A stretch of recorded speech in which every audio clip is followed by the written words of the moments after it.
Welcome again to Joe Stunner Boxing. I want to talk a little bit about Frazer Clarke and Fabio Wardley. Just a quick video because a lot of people I've been talking to are saying that they think Wardley will win, which is fair enough. But almost no one's picking Frazer, and I'm sort of thinking they might be sleeping on him a little bit. Now, I haven't done a preview video, and I haven't really fully made up my mind. I kind of know which way I'm going to go. But I understand why Wardley's the favourite. If you look at Frazer Clarke's record, I mean, he's 32 now. He turned pro after a bronze medal in the Olympics. He's 8-0 with 6 KOs, but he's fought absolutely no one. Very, very poor quality of opposition for Frazer Clarke. In his last fight, he fought Dave Allen, the remnants of Dave Allen, who was tough but never that great a fighter, just a domestic level fighter.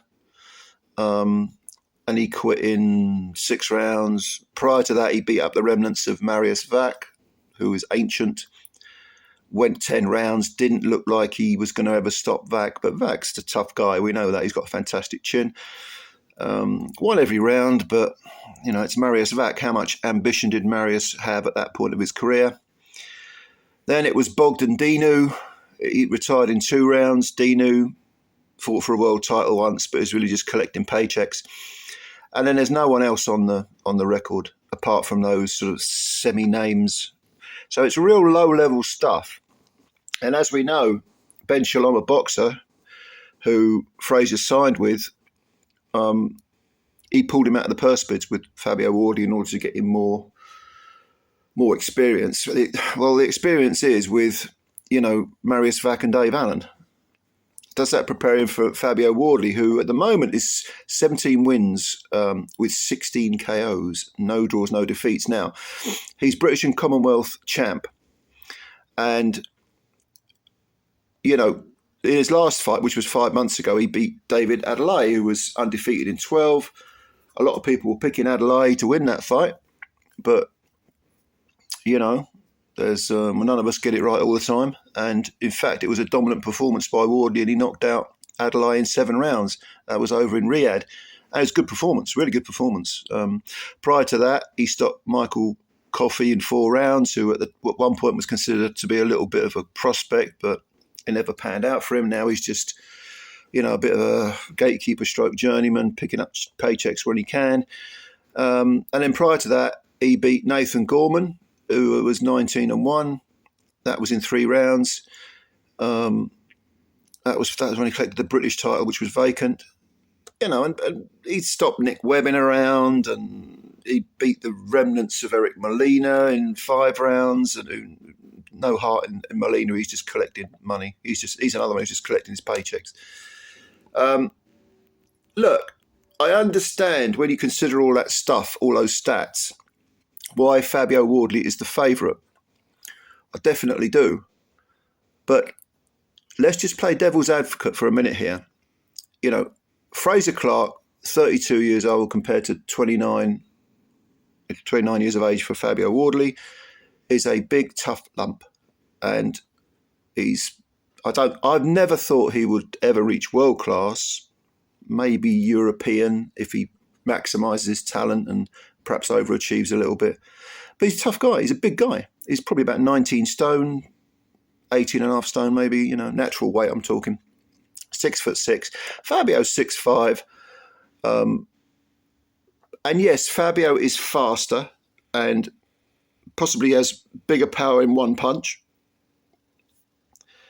Probably puts his punches together better. He has a definite air of spite about him, Fabio Wardley. But there have been occasions when he's been stung. And even Eric Molina caught him early on and made him think, sort of not wobbled him, but just rattled him a little bit. Nathan Gorman was having some success against him. And in fact, just before Nathan Gorman got knocked out, he was having his way with Wardley. And that kind of flicked a switch in Wardley, and suddenly Wardley, like I say, he's got that spiteful element to his character. He suddenly sort of switched on and went straight after Nathan and ended up knocking him out. But he can be stung. he can be hurt. And I think that's why a lot of people, when he fought Adelaide, were saying that Adelaide would win. They would think, or at least they were saying Adelaide had a very good chance. Fraser Clarke, if he hits Fabio Wardley, it will be interesting to see what happens. And although I think Fraser Clarke, I'll get it right in a minute. Fabio Wardley has a lot of attributes that are very visible. Let's not sleep on Frazer Clarke. Frazer Clarke can box very well. They don't give out bronze medals at the Olympics. You got to do some work. And yeah, he had some nasty sort of defeats in the amateurs. I mean, Joe Joyce smashed him up and beat him up and stopped him. But Clarke is, I just feel that, if he can survive that, like a few of those little bursts from Fabio Wardley, those little bursts of aggression and power and speed, if he's still there, and bear in mind this is a 12-round fight, I wonder how Wardley would react to having it put on him, because no one's put it on him yet. Now, the flip side of this is, of course, no one's put it on Frazer Clarke yet. No one's really got him in the corner or got him on the ropes and really sort of railed on his midsection or, I mean, Wardley has never gone beyond 7 rounds. So even though he's got 9 more fights, certainly better quality of opposition than Clarke, nevertheless, he doesn't have experience over 12 rounds, and this is a 12-rounder. Clarke's done 10 rounds once against Vac, and yeah, he won every round. He had things his own way. But I just feel that there's people are writing off Clarke a little bit too quickly. And I do think, I'm not going to do a review yet, but I do think the early rounds, maybe the first half of the fight, will be a little bit of a minefield for Clarke. But I think if he does the right things and he's able to, maybe, even if he might be losing the rounds, if he forces Wardley to fight at a pace he doesn't like, it will be intriguing to see who comes out on top in the second half of the fight. Does Clarke have a good jaw? No reason to believe he hasn't. But he's not been rattled. Okay, he's not faced the opposition that Wardley has. But Wardley,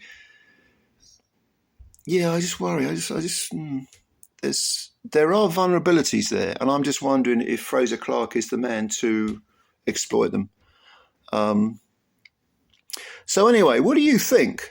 Who do you think is going to win? We're not that far away, are we, from the fight? Like I say, only about 9 days away. Let me know what you think. Let me know if you think people are taking Frazer Clarke lightly. Let me know about what you think of Fabio Wardley. Whatever you got on your mind, put it in the comment section. I'll have a read. Of course, if you're new to the channel and you could subscribe, that would be fantastic. And also hit the like button. That would be great. And I'll speak to you soon. Bye for now.